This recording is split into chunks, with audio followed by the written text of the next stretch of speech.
So I'm gonna be starting a new little series. My girlfriend seems to enjoy my old videos on here, so I might as well keep an update on what I'm doing. Basically, I've been working on people's stuff. That's not mine.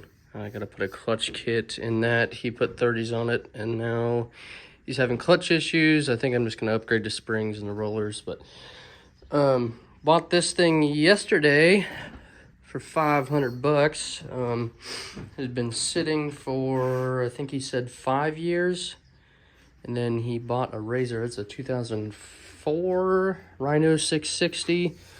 I drove it in here, but I pulled it apart. The reason why he parked it was he thought he broke the axles, but he really just ripped the boots, which, I mean, he rode it like that, so they're probably not any good anymore. But he parked it because of that, and he said there was gas pouring out of the carburetor. So I got the carburetor apart now. This has an electric fuel pump on it, which I thought was odd because normally these are vacuum. So I don't know where he's got the vacuum.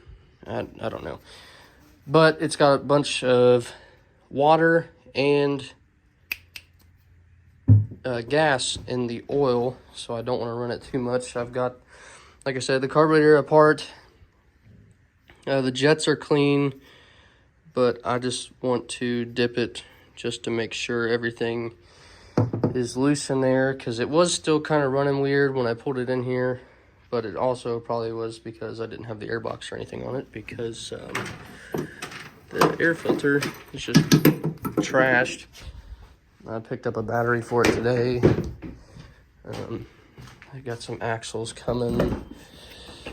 Axles, an oil filter.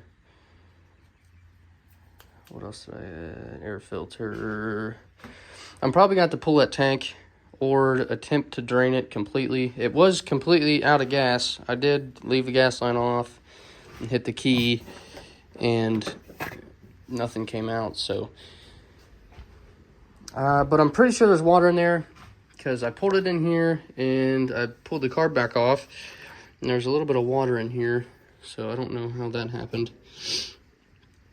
But other than that, it seems to run, like the engine sounds fine.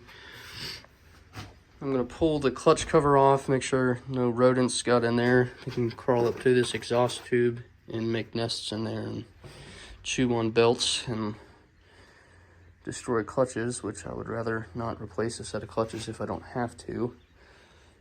But these things don't have hour meters or miles on them. I used to work on these when I worked at a Yamaha dealer, but I didn't really see that many of them. I mostly worked on the 660 Raptors, which is basically the same thing, kind of. It's the same engine, but this is literally a glorified four-wheeler. It's got a 660 Raptor engine or a 660 Grizzly. That I guess had more resemblance of a 660 Grizzly. So I'm pretty sure it's been a couple years, but I think the 660 Raptors had 2 carburetors. I can't remember, but this is literally a glorified Grizzly. It's got like the four-wheeler wheels.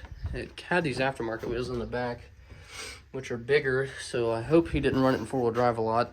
The axles, he said they're just completely shot, but they're not loose. I'm just going to get a set, like I said, because they've been open for so long. I'm going to drain all the fluids, front diff, rear diff, oil, obviously. And his gas tank looks like a little bit of a bear to take off. So I might just pull this up, and hopefully it doesn't break. I saw they make aluminum replacements online. And it's kind of hard to get into the neutral switch to kick on. When I moved it in here, I put it in reverse and then put it in low. And then I had to mess with it a little bit to get the neutral light to come on. So that might be an issue. It still starts with it in gear, just... other than that, the brakes are kind of sticking. Obviously, I guess it's been sitting outside for that long. It's got a lawnmower battery in it, which I thought was convenient, because I picked one of those up today for 40 bucks, I think. But other than that, it seems to be in all right shape. It doesn't seem like it needs any wheel bearings or bushings. I haven't checked really the drive shaft or anything, the drive shaft U-joints, which they look a little dry. But there's not really any play in them. I'll see if they have any grease fittings. Probably not. But who knows? It's got a little dinky drive shaft. I know it's got a grease fitting that's plastic right here that goes into the boot for the rack, which is kind of odd. It only has it on that one side, it doesn't have it on the other side. You know, the Super ATV racks have an actual grease fitting in the rack itself. Note to anyone that's wanting to buy one of those, don't do it, they are junk. But yeah, I mean, it's not in overall bad shape. It needs these plastics and that, but I don't think I'm going to be able to find a set of plastics for this thing, honestly. Not anything reasonable.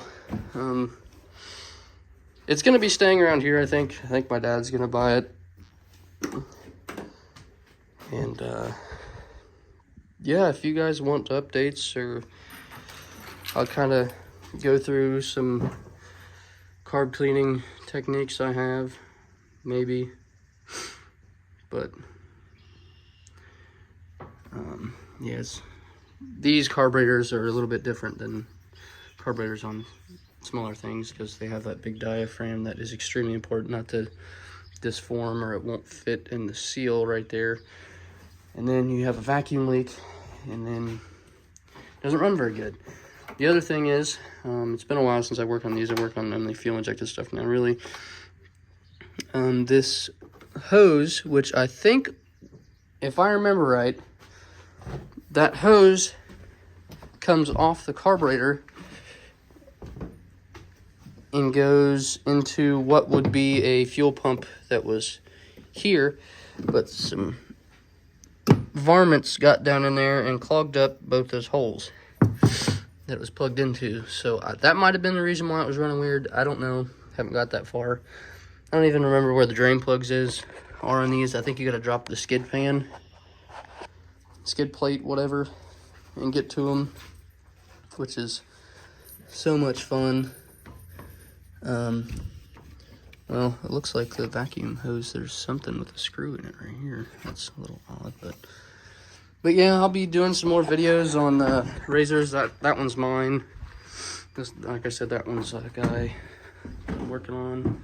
It's just a 900 it's a 900 trail with a S kit and Super ATV. I guess he just got the Trail S, or not the Trail S, the 900S A-arms and Rhino axles, it looks like. It's just these 30 rip saws, which are on the back of this thing, which I didn't know they made them that long ago. But